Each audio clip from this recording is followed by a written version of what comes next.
All right, welcome to The Explainer. Today, we are diving straight into a truly fascinating piece of writing called The Queen's Gambit of the Heart. We're going to look at life, and specifically relationship dynamics, through one of the most brilliant and honestly enduring metaphors out there, a chessboard. I mean, have you ever noticed how the people who come into our lives seem to move in these very predictable, almost strategic patterns? Well, the material we're exploring today maps out those exact patterns. We're breaking down the psychology of connection, basically using the rigid rules of a board game to understand the super fluid, often chaotic reality of human relationships. So get ready, because this framework is absolutely going to change how you view the players in your own life. Right out of the gate, our source material sets the tone with this opening thought. It says, "I look at my life like a game of chess. All women, though, only the best." It's beautifully poetic, right? But it's also highly analytical. We aren't just talking about random chance encounters here. No, we are talking about a tactical breakdown of romantic partners, looking at life as this deliberate layout of design and strategy. Every single relationship is framed as a unique piece on the board, and each piece carries its own specific way of moving, engaging, and ultimately leaving an impact. And honestly, that final phrase, "only the best," it implies an incredible level of intentionality when you're choosing who actually gets to play a part in your life. Now, as any chess player will tell you, a standard board has exactly 32 pieces moving through time. You've got your bishops, your rooks, knights, pawns, the whole shebang. But listen, we aren't going to get bogged down in standard chess theory today. Instead, we're zeroing in on 5 very distinct relationship mindsets highlighted in the text. So out of all those 32 pieces navigating the board of life, these 5 specific archetypes dictate how people behave in relationships. And recognizing them, that's literally the key to mastering your own game. Part 1. The Tactical Evaders, Pawnee and Nida's Moves. Okay, so these first 2 archetypes, they share a pretty massive fundamental flaw: transience. Their mindsets are firmly rooted in a very superficial level of connection. Like, they might occupy a square on your board, but their underlying strategy is never, ever about long-term development or mutual growth. Take our first piece, Pawnee. Her mindset is described as being like a key, easy to find and easy to lose. Pawnee represents that highly opportunistic partner. She's incredibly limited in her scope, and the only adjustment she makes on the board is strictly when it's time to take.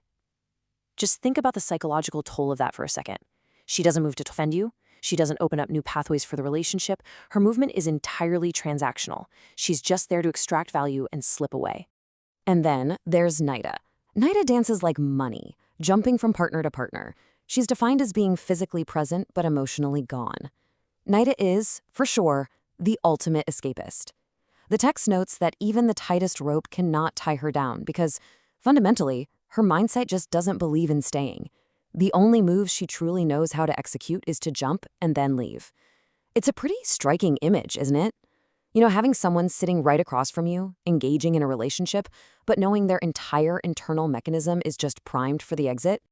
Part 2. The Emotional Extremes, Bishara and Rakisha's Pads.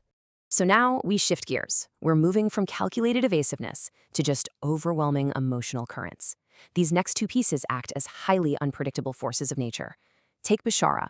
Her mindset is literally a raging river. She crashes from shore to shore, specifically to flow around what she cannot face. Bishara actively evades stillness. And why? Because standing still requires facing the obstacles she absolutely refuses to hold on to: accountability, responsibility, emotion. When confronted with the heavy, anchoring realities of a real relationship, she simply flows right around them.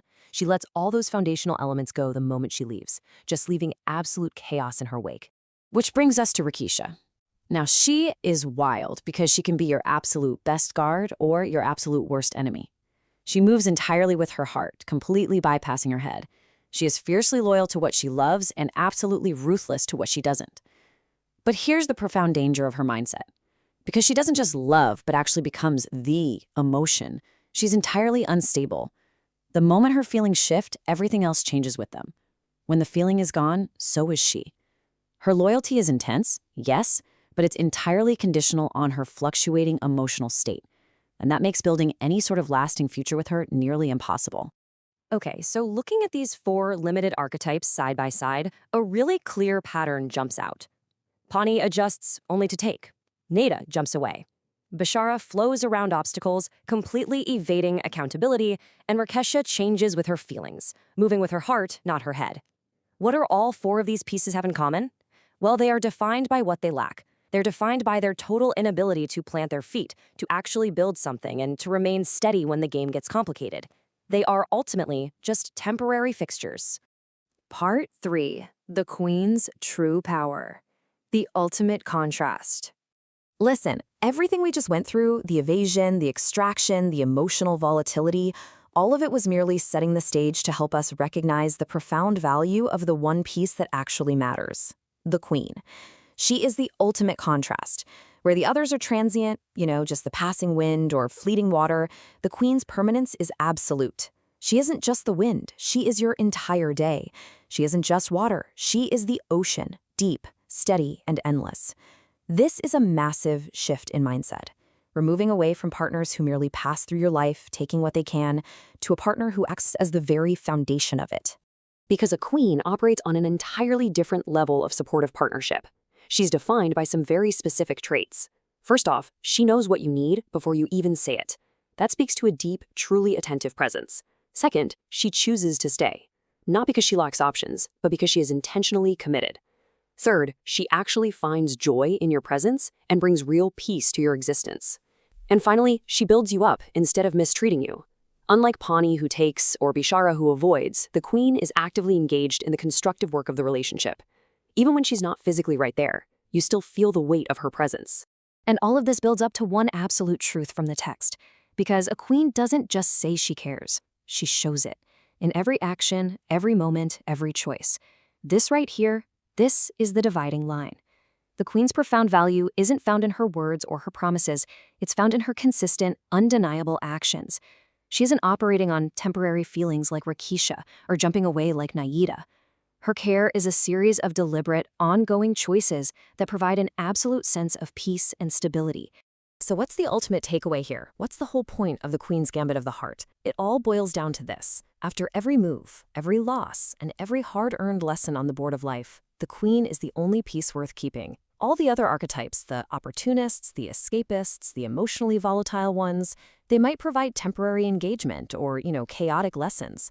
But when the dust settles, they simply don't have the mindset required for the endgame. Only the Queen has the depth, the steadiness, and the intentionality to stand beside you when it truly matters. Which leaves us with a pretty heavy question. Look at your own life right now. Look at the dynamics you're currently engaging in. Which pieces are you allowing on your board? Are you spending your time and energy chasing knights who are destined to jump away? Or accommodating pawns who only adjust to take from you? Understanding these mindsets is the very first step in mastering your own game. Thanks so much for joining me for this explainer, and until next time, play your game wisely.